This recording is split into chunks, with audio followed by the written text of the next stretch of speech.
नाज़िन ढोरो नारो में बदअमनी चोट चढ़ी वही है, जे सबब अवाम की जान ऐं माल ख़ैर महफूज़ बणियल है। गुज़रियल 1 महीने अंदर 20 खां मथे चोरी थियण करे शहरी सख्त परेशान आहिनि। उन हवाले सां ॾिसूं था राशिद कादिर भट्टी जी ही रिपोर्ट। ज़िले उमरकोट जो कारोबारी लिहाज़ सां पंहिंजी सुञाणप रखंदड़ तारीख़ी शहर ढोरो नारो जो हाण त उहो उरूज ई नाहे रहियो। ढोरे जी कंधे ते क़ाइम ऐं अछड़े थर जो गेटवे सॾजंदड़ हिन शहर जे अमन अमान जूं ॻाल्हियूं सिंध जे कुंड कुड़च में ॻाइबियूं हुयूं, पर गुज़रियल 1 महीने खां हिन शहर खे अलाहे त कंहिंजी नज़र वकोड़ी वई आहे जो 1 महीने खां बदअमनी जी बाहि भड़की उथी आहे। तारीख़ी शहर ढोरो नारो जा शहरी बि हाणे पंहिंजी पाण खे महफ़ूज़ नथा सम्झनि। 1 महीने में 7 मोटरसाइकिलूं पुण ॾींहं ॾिठे जो चोरी शहर मां थी वयूं आहिनि, जंहिंमां 2 मोटरसाइकिलूं थाणे अॻियां कानून जे मुहाफ़िज़नि जी मौजूदगीअ में पुण चोरी कयूं वयूं आहिनि। पर 1 महीने जो डिघो अरसो गुज़रण बावजूद बि कानून जे मुहाफ़िज़नि कख भञी बीणू बि नाहे कयो। जॾहिं सिज लकनि में लहे थो त ढोरो नारो जा रोड रस्ता बदअमनी सबबि अक्सर वीरानी जे वर चढ़ियल नज़र ईंदा आहिनि। ढोरो नारो शहर जे भरपासे वारनि ॻोठनि जा ॻोठाणा उन्ही ॾोहारियुनि जे ॾोहो कंदड़ नज़रुनि खां बि न बची सघिया आहिनि। मेरान टीवी जी कयल सर्वे मूजिबि ढोरो नारो थाणे जी हद मां 1 महीने में टोटल 25 वारदातूं थियूं आहिनि, जंहिंमें मुख़्तलिफ़ घरनि ऐं दुकाननि मां लॻल खाट ऐं चौपाए माल जूं चोरियूं पिण शामिल आहिनि। कानून जूं वॾियूं हामूं हणंदड़ एसएसपी उमरकोट जूं उहे ललकारूं अणपूरियूं थींदे तॾहिं नज़र अचनि थियूं जॾहिं ढोरो नारो जा सियासी समाजी ऐं वापारी अॻुवान मेरहान टीवी ते बदअमनी ख़िलाफ़ दाहूं कनि था। साइकिलनि जी वारदातूं थी रहियूं आहिनि। वाकई इहा जेको असां सभिनी जे लाइ हिकिड़ो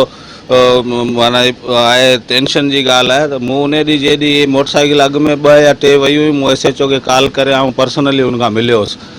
उन मूंखे इहो वाइदो कयो त भई हीअं वांदो थी आऊं 2 ॾींहंनि जे अंदरि अंदरि आऊं पहुची वियो आहियां, बसि गाॾियूं जेके आहिनि आऊं 2-3 ॾींहंनि जे अंदरि अंदरि भराए ॾियां थो। असीं एसपी साहिब खे इहो गुज़ारिश कंदासीं त भई पर्सनली हिन मैटर खे वठे ऐं इहे जेको ढोरनारे में जेको ख़ौफ़ जो माहौल आहे इनखे जेको आहे उहो माण्हू जेके आहिनि हाणे गाॾियूं महफ़ूज़ कोन्हनि त पुलिस प्रोटेक्शन असांखे छा पुलिस प्रोटेक्शन मिली रही है। ढोरनारे में बदअमनी चोट ते चढ़ियल आहे। मोटरसाइकिल रोज़ चोरी थी रहिया आहिनि।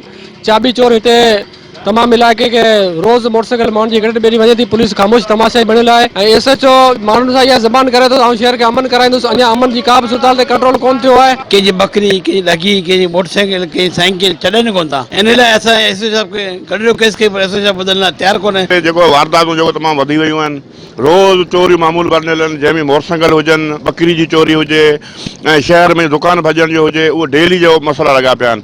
असीं बार बार सूबेदार सां समाजी वर्कर जे हिसाब सां वियासीं, ॻाल्हियूं कयूंसीं त बाबा हीअ चोरियूं डेली थियनि पियूं, त बाबा आउं ठीकु आहे वापसि वराए ॾियां थो। अञा ताईं को बि खर्तल कोन निकितो आहे। एसएचओ का यही कहना है कि दिला देंगे।